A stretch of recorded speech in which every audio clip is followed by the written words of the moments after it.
আসসালামু আলাইকুম ওয়া রাহমাতুল্লাহি ওয়া বারাকাতুহু। আজকে আমরা হিসাব বিজ্ঞান বিভাগ চতুর্থ বর্ষের বইয়ের তালিকা আলোচনা করব। আপনাদের চতুর্থ বর্ষে টোটাল কয়টা বই রয়েছে, তার মধ্যে কয়টা বাংলা, কয়টা ইংরেজি, কয়টা সহজ, কয়টা কঠিন এ বিষয়ে আজকে পূর্ণাঙ্গ আলোচনা করা হবে। চলুন তাহলে শুরু করা যাক। আপনাদের হিসাব বিজ্ঞান বিভাগ চতুর্থ বর্ষে টোটাল বই রয়েছে ৯টা। সেই সাথে একটা ভাইভা রয়েছে, মানে সাবজেক্ট হিসেবে কাউন্ট হবে টোটাল ১০টা। ঠিক আছে? তার মধ্যে থিওরি বই হচ্ছে ৪টা আর অঙ্ক বই হচ্ছে ৫টা। এই ৯টা বই সাথে একটা ভাইভা রয়েছে। তো আপনাদের প্রথম বই হচ্ছে হিসাব বিজ্ঞান তত্ত্ব। এই হিসাব বিজ্ঞান তত্ত্ব এটা হচ্ছে আপনার অর্ধেক ম্যাথ আছে আর অর্ধেক থিওরি আছে। সো ম্যাথ অংশটুকু ইংরেজি ভার্সনে আপনাকে অ্যান্সার করতে হবে, আর থিওরি অংশটুকু আপনাকে বাংলা ভার্সনে অ্যান্সার করতে হবে। এই বইটা কিছুটা কঠিন আছে, অতটাও নাই। জটিল না, তবে অতটাও সহজও না, অতটাও কঠিনও না। হ্যাঁ? আর এখানে অর্ধেক থিওরি আছে। যদি শুধু থিওরি পড়েন তাও পাস করতে পারবেন। যদি শুধু ম্যাথ করেন তাও পাস করতে পারবেন।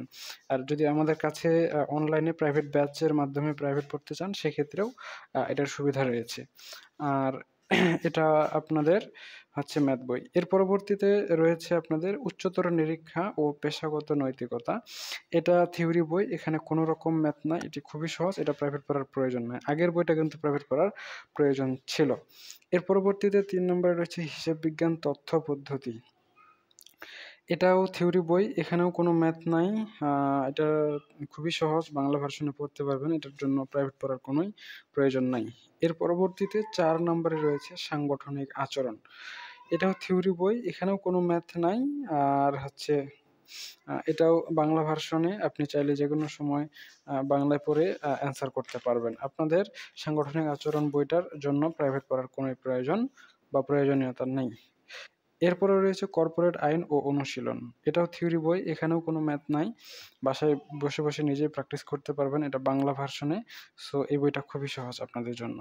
এর পরবর্তীতে ৬ নম্বরে রয়েছে কার্যকরী মূলধন ব্যবস্থাপনা ও আর্থিক বিবরণী বিশ্লেষণ। এটা থিওরি বই আর ম্যাথ বই ২ টাই বলা চলে। কারণ এটাও প্রথম বইটার মতোই অর্ধেক থিওরি, অর্ধেক ম্যাথ। সো আপনাকে ভালো রেজাল্ট করতে হলে অবশ্যই ম্যাথ পড়তে হবে। ম্যাথ সাবজেক্টটা আমাদের কাছে অনলাইনে প্রাইভেট পড়তে পারবেন। আর থিওরি অংশটুকু নিজে, নিজেই পড়তে পারবেন।